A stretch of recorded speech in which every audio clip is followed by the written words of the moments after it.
Live from the George R. Brown Convention Center in Houston, Texas, this is the Bunker Bob Show, and we are glad that you're joining us this morning, and hope that this is a good day for you.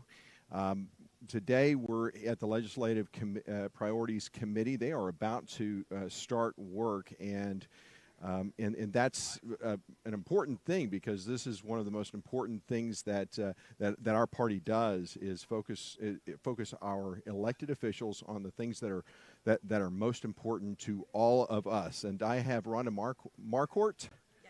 Yes, Marquardt, who is with Senate District 19. And where is? Oh, well, hold on just a second. Let's turn you on. All right, try that again. Senate District 19. You're in District 19, and where's District 19? It goes all the way from San Antonio to El Paso. Basically, travels down Highway 90. Okay. And it's Let huge. Me turn this off. There we go. Say that. I'm sorry. That's okay. I'm having a bunch of technical issues going on. So tell me where it is again. It goes from San Antonio to El Paso. Okay. Well, a big area. It's huge. Yes. It's massive. Well, so is this your first time on the Legislative Priority Committee? It is. Yes. Okay. How do you like it? I like it. It's stressful. Is it? Yes. Well, you know, what I love about the committee is how well you guys are working together. Yes. There is some disagreement. There is some furtive discussion, but always that's the thing. Respectful. That's the thing about us Republicans. That's not what's stressful. What's stressful is a lot of the priorities we like, and yes. narrowing it to 15 is very difficult. Oh, I can't imagine. And it's tough. It's tough. Well, when we look at those priorities, you guys have kind of narrowed them down. Yes. And which ones, I mean, do you think are going to, when you think about what's most important for the delegates when they get a chance to actually see these and vote on them, where do you think where do you think we'll end up? We're going to end up with how many, you're going to offer them? 15. Yep. Mm-hmm. And you're going to end up with 8. Yes. Okay. So of those, which ones are without a doubt going to be? And I'm going to put. Well, and I say that, but there's a rules committee that can change that number. Oh, and that's right. And they did try, didn't they, yesterday? Yes. Yeah. So we're hoping they don't lower it to 8. Wow. That I don't even know how we're going to narrow it down to 8, but that's not our narrow problem. It down to 15. Yeah. I mean, we guys' got it job to is 15. We got it to 15. And the delegates to get to decide the top 8. Yes, the delegates have to choose, and I'm grateful there's going to be a lot of them here to make that decision. So, which the no-brainers obviously are going to be abolish abortion. Wouldn't you agree? Yes. Are there other ones that you think? Election integrity is absolutely must and very broad. Mm-hmm. So there's so much there to fix. Yes, there is. Yep. And is there anything that surprised you this week when you got here? I'm sure you had some assumptions about the kinds of things that were going to be on as priorities. Mm-hmm. Are there any that were like, I hadn't really thought about that? Because I will tell you, from my point of view, I was impressed with how those who were trying to get the 50-50 parenting thing. I'm with you on that. It's an issue I hadn't really thought about, and they really brought it to light. They did. And so they did a good job. They did a good job. Yep. I agree. Yep. And the committee didn't choose to put it on the top 15, understandably so, because and what was great about the whole thing is that everybody had things to contribute to and bring perspective back to it. And I think for me the one compelling thing was, you're here to represent your Senate district. Right. Was that an issue in your Senate district? And for most I'd never heard of it. Yeah. And so for me, that was not something that I hear them, and I agree with them. Yeah, I do too. And I know one person it would really help him. But he's not in my district either. Yeah. And so I think that's something that's going to be dealt with. I do.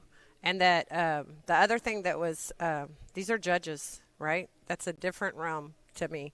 It is. But yeah, I heard them, and I agree that they need a voice. I encourage them to keep speaking up. And doing what they're doing. Yes. And eventually, there's just so much right now that we're fighting. Yeah. So much. And for me, it's the things that have the bigger impact. Like, I know that's impacting their families. It's horrible, and it's leading to – I agree with everything they said. Sure. I do. Sure. But if we don't fix the electric grid, we're going to be – people are going to, in 2 or 3 days, fighting over everything. So that has to be fixed, and that's everywhere. Everybody, all of us would be screaming if the electric grid goes down. So things like that are impacting. And it was hard. I'm telling you, it's hard. I was trying to figure out how we can move it in and get it in, but it just didn't fit with the other things. Because I thought for a while there was a category that we could put it in, but they're nothing alike, so it wouldn't move in my brain anyway.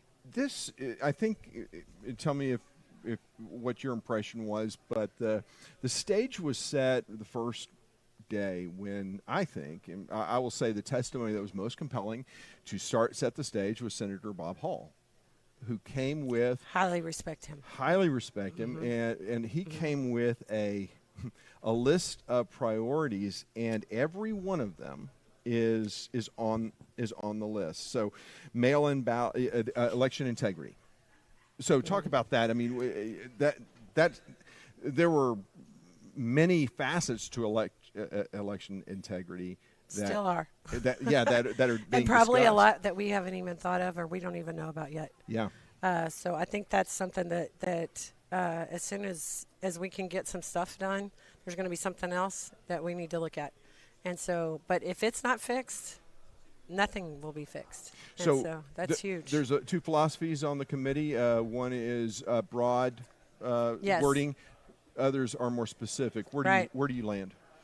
Wow, that's a great question because there's another category that I just picked this morning. I think it needs to be broader. So election integrity, there's some things that we know are wrong. Right. Those specific things have to be fixed. So and they're in multiple counties. Yeah. I still think there are some things that we don't know. So somewhere in the verbiage there this morning, we're going to have to figure out how to keep it broad in an aspect where if something else comes up, they can deal with it. Yeah. And I don't know the answer to that question. Hopefully somebody's better at words than me. Yeah. Yeah. Yeah. And the wording of the title of each one of them, very important. Yes. It really cost some of those proposals last year, 2 years ago, a vote. So being specific on that, I'm just going to go through a few others. The electric grid, you talked about that. Boy, there were several huge bias. Yeah, it really was, and lots of testimony on that.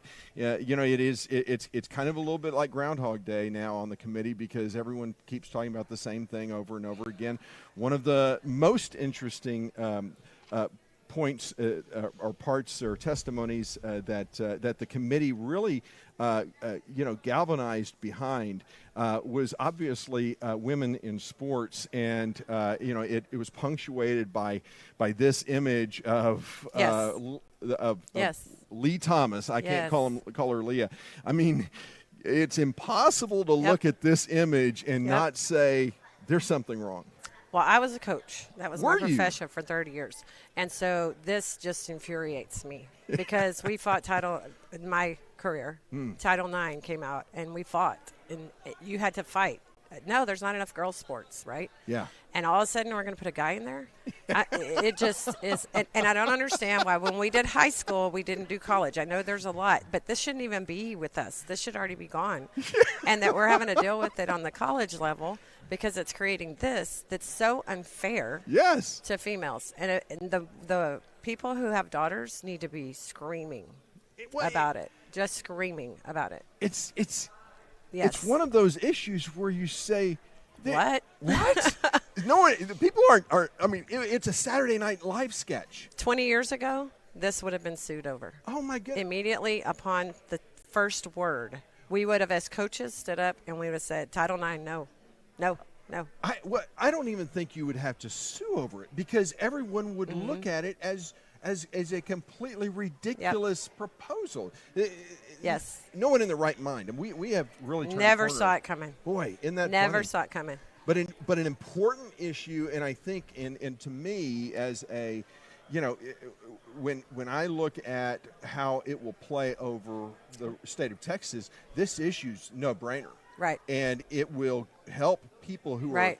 are identify as Democrats, because I think there's a lot of people who Right. are who've never read our platform, who have no idea what a Republican is. They just assume things Yes. because the media tells them. They've never read our platform. But I think that this kind of issue, people Will will unite. it will. It will kind of be that calling factor. card. Yeah, Yep. absolutely. The other one that I pick yes. above everything because it impacts my area, Oh, good. border security. Oh, man. If we don't fix it, what's coming in? I see it. I'm there. I know. I have friends impacted. So we had a testimony about all the areas that it's impacting. And so it is so broad, and the impact is so unknown what it'll be. So that's like the electric grid. Those two up there on the top are huge for me. Oh, because I excellent. just know what it's doing. I'm surprised that it hasn't been more testimony on it, because to me it's a no-brainer issue. Bob They're not Hall here talked about yet. it. They're not here yet. So today we're going to get more testimony on it. No, they're coming for convention, but it costs so much to be here. Oh, I right? know. And they're so far. Yeah. You know, El Paso, you're talking like 14 hours. Yeah. You know, so the Valley is like 9 hours. Okay, with the gas prices, with all that kind of stuff, they're coming for the convention, but they can't afford to be here all week. It's costing me $3,000 to be here. Jeez. And that's just the hotel and the gas and things like that. So we don't have the money, Right. pretty much. And we brought that up because in our area, we actually have delegates for the first time coming from 3 major cities. They've had 1 or 2, but they filled their delegate spots. And so our 4 counties filled our delegate spots. I can't speak for south of us or west of us, but I do know there's a lot of them coming. Yeah. But they're not here, is why. And I talked to him the other day, please don't just take testimony into consideration on these things, Right. because we didn't offer Zoom Yeah. or whatever you want to call it. Right. And so they can't testify Right. if they can't afford to be here. No, I agree. And so that's a problem, that if we're going to weight it just on testimony, then everybody needs to know that somehow you're going to have to find a way to get here to weight it on testimony. Is border security in the top 10? Yeah, yes. Okay, all right, because I was even thinking about standing up and talking about it, Yeah. testifying for that reason and highlighting the very fact that you talked about. I think what's most important to remember is, the committee is saying, well, what can we do about it? Well, if you are invaded, the Constitution is very clear that if you are invaded, this is clearly an invasion, and the federal government does not do what it is supposed to do, then it will. And I'm watching to make sure that you don't that when the gavel falls that you'll get back. But you have our state has the right to defend our borders, and Right. so that's Right. I think the hurdle misunderstanding comes into it. But border security, I'm really glad you talked about that, because Yeah. that is so important. Yeah. And the Latinos America First did a great job. She talked as fast as she could to tell you Well, all she the did, things. didn't she? She was good. And then Kelly Perry is our SREC. Yeah. And she did a great job. But she got to speak when they said you can't ask questions, right? And Yeah. so she really didn't get to tell us a lot of stuff. So She one only of got the one question. one of the criticisms, obviously, Texas is turning turning colors, if you will. Yes, we're red. And there are people coming from California and Yep. things like that. Yes, sir. It's a concern for a lot of people, and so there's 2 theories on that. One, people are fleeing California and they want what we have, and then the other one is they're coming from California and the left coast because as they want to turn Changes. Texas blue. We have both. Yeah. We have both. We're a retirement community. They Yep. come from California, and we have both. We actually have a organization, which I don't want to name, that's being created in our little town of 2,000 that is only found in major cities. And it's because our county was red before Trump, right? And so around us has all gone purple, and then some of them are red, right? And Yeah. so I think we're kind of a little target, right? And the lady that I talked to the other day, she was saying that, they wanted to go to all the surrounding areas around us too. So they know, they've noticed. Same in the valley. I bet the same thing's going on down there. Rhonda, one of the things that you talked about, the woman who spoke fast, and she was with, what group was she with? Latinos America First. And what I think the salvation of our party is going to be the Hispanic community. Absolutely. In my opinion. Myra Flores yesterday being elected is wonderful. Yeah. Wonderful. Well, and the fact of the matter is there's so many who are Hispanic, who are Democrat, because, again, they've never read the platform. Right. So to have Latinos of America and other groups like that, There's a bunch basically of them. putting a spotlight on our platform and saying, hey, here's what we believe, here's what it means to be a Republican. I think this is a good turn for our for our party. Yes. Most of them are conservative, family-minded. They're conservative. They just don't know what Democrats believe. Christians. Yes. They overwhelmingly pro-life. Pro-life. Yeah. Most of them are. Yeah. And they're all overwhelmingly for freedom and liberty. Yes. Yeah. Yep. Yeah. Hardworking. I mean, it's exactly what we are. What we exactly. That's so good. Banning taxpayer-funded lobbying. That's another one that's on the list. And how? I mean, is that an important issue for you? Yes, it is. All right. Because a lot of times, again, we can't be there to voice our opinion. Austin's 4 hours away for us. Valley, it's 8. You know, you just go farther and farther. Even Amarillo, you know, the Panhandle. Yeah. I can't imagine driving from there. It's probably 10. Yeah. So for us, it's hard to be there, and there are other opportunities there. But the lobbyists got to go. They do. Gotta go. Taxpayer-funded lobbyists, because my tax-paying dollars are going to raise my taxes. It's a waste of our money. Yeah, they are. Absolutely. Yep. And they're not used for what I would like them to be used for. Rhonda, one of the to me a no-brainer is basically a patient's bill of rights and medical freedom, that kind of thing. The idea that people died alone during the pandemic is unconscionable. It's unethical. It's immoral. Right. And is that going to be one of those top 15, you think? For me, it is. Okay. Yeah, it would be in the top 8.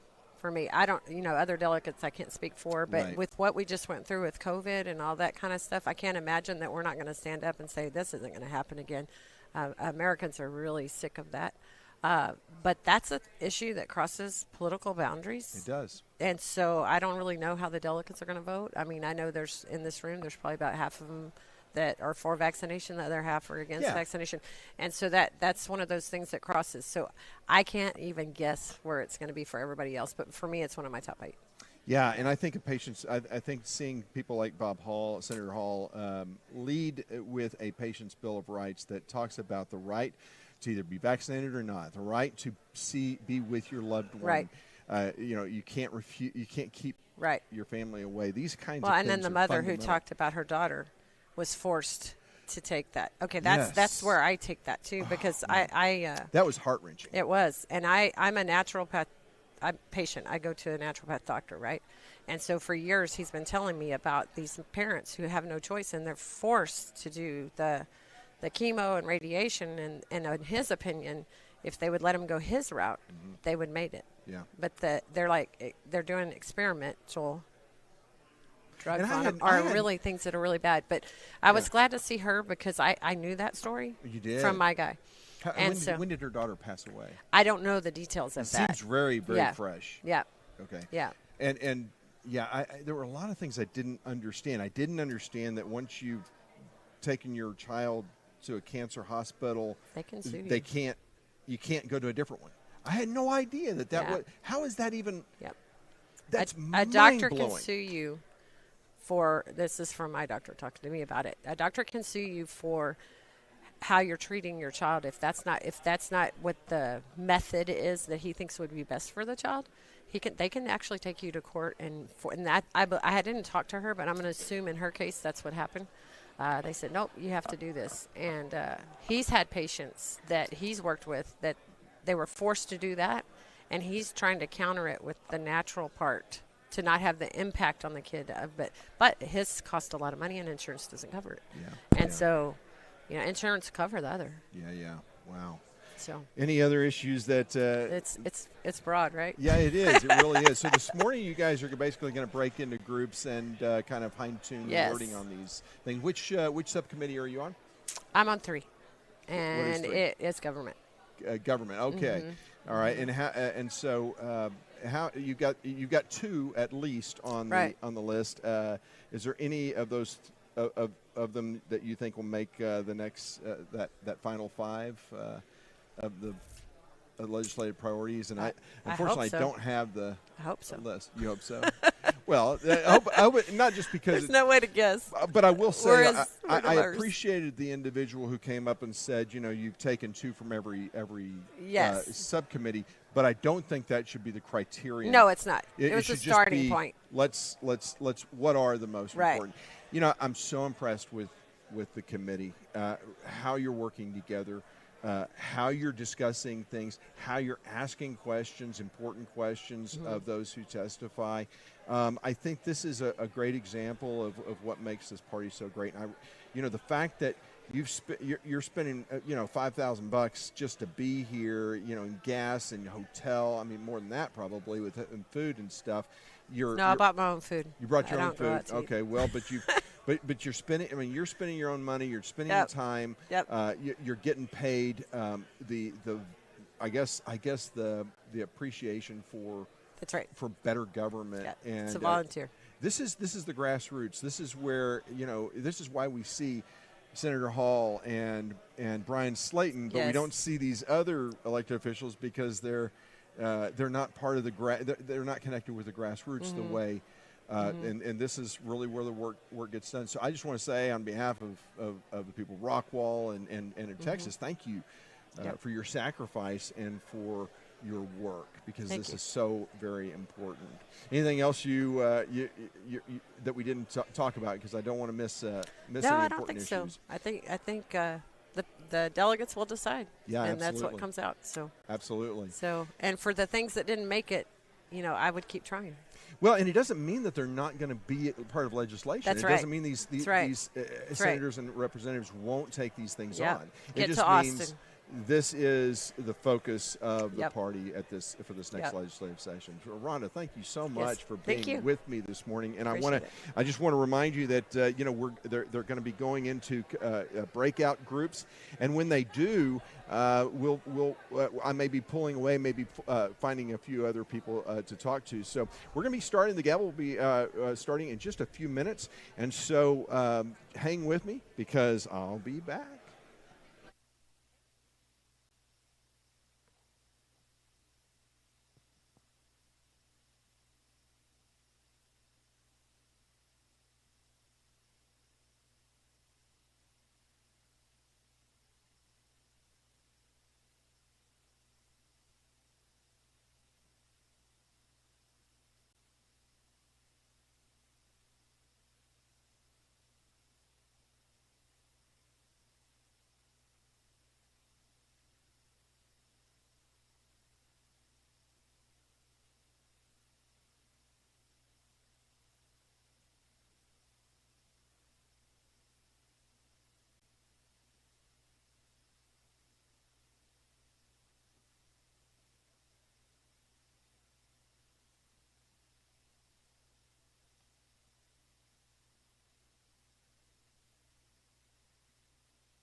Okay, the roll is being called at this time to establish a quorum, and so that's basically what's happening right now. I did have a chance to talk to Senator Hall. He's going to try to be on the show at some point this week, but he wants to be with the with the subcommittees and focus on their work. So we'll try and eavesdrop. I may pull out of the broadcast and repost once there's something really interesting to post about. So that may occur, but I want to hear what they have to say because there may be something interesting that we want to talk about. So I'll bring that up. Oh, heck.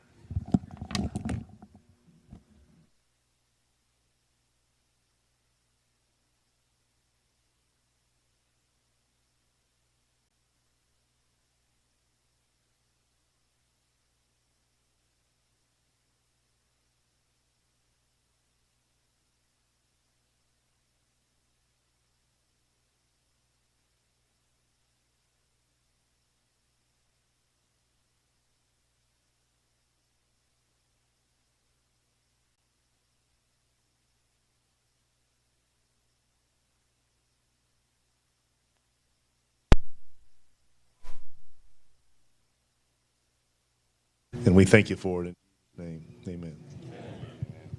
Chair recognizes Janaria Lewis for the pledge. Thank you. American, I pledge allegiance to the flag of the United States of America and to the republic for which it stands, one nation, under God, indivisible, with liberty and justice for all. Texas, honor the Texas flag. I pledge allegiance to thee, Texas, one state, under God, one and indivisible. Yeehaw! Yeehaw!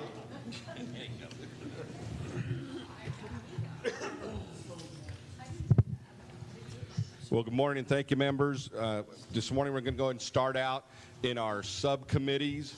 I believe if you go to that tab that we had that had the yellow highlighted top 15, each subcommittee has been assigned the various priorities that belong in your committee. We're going to go ahead and spend around 30 minutes to trying to perfect the language within each of those, and then we're going to shuffle them and get some fresh eyes on some of the language as well before we come back together and present and start finalizing as a whole. Questions? Yes, I know everything is tentative, and I think it'll take me 15 minutes just to get my committee together. So 30 minutes is short. Okay, so you're going to have, so what you're announcing your committee that you're going to only have 15 minutes to do the work. Okay, thank you. Got it. Mr. Chair, Talking about the when we original have our verbiage, where should we place it? In the Which ones? this is it in the summary or the working? Can you flow over what's the next tab over? That's it. That'll do. Boy, he doesn't look like. Here's the list. SCs, the priorities. Why don't you just Unhide C. Yeah, let's try to unhide. What's C? No, it's already unhidden. This specific tab.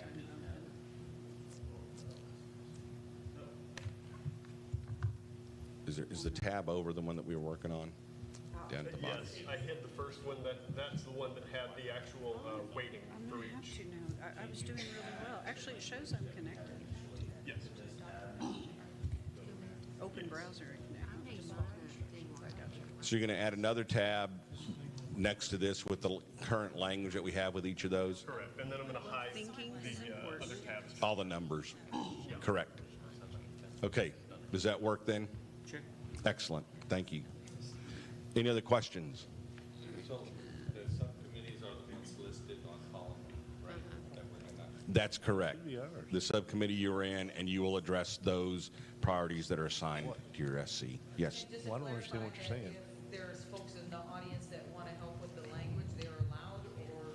Yes, feel free that if you have individuals that gather into the subcommittee that you are part of, and you want to enlist in them for help, 100%. At the discretion of the chair. At the discretion of the chair of the subcommittee.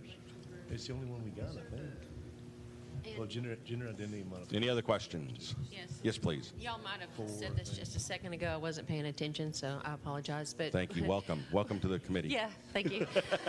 So, where are here's our topics, but do we have the language somewhere on this? Yes, form? we're going to add the language. He's doing it right now. It's going to be in column D. Okay. Will be the language associated with that. Okay, thank you. More questions? Are these assigned related to the assignment we had the first day? Good. Okay. In that light, there was a couple of them that as we did the combining, that we kind of just balanced out some of those on who we assigned to. Because there were two committees by the time we ended up combining, and then we just tried to balance out so one committee didn't have one while another committee had four. Hope that makes sense. Anything else? Yeah, we've got. Okay, folks, then that's same areas that we did before. Find a spot. You can gather up right here in any of the areas around the table as well. Well, and so the committees are now breaking up to discuss and to refine the wording. So with that, I'm going to go ahead and break off the broadcast until after the committees are done with their work, and then I'll be back, and you can see what occurs after that. So I do hope that you'll come back, and thanks for being with us this morning.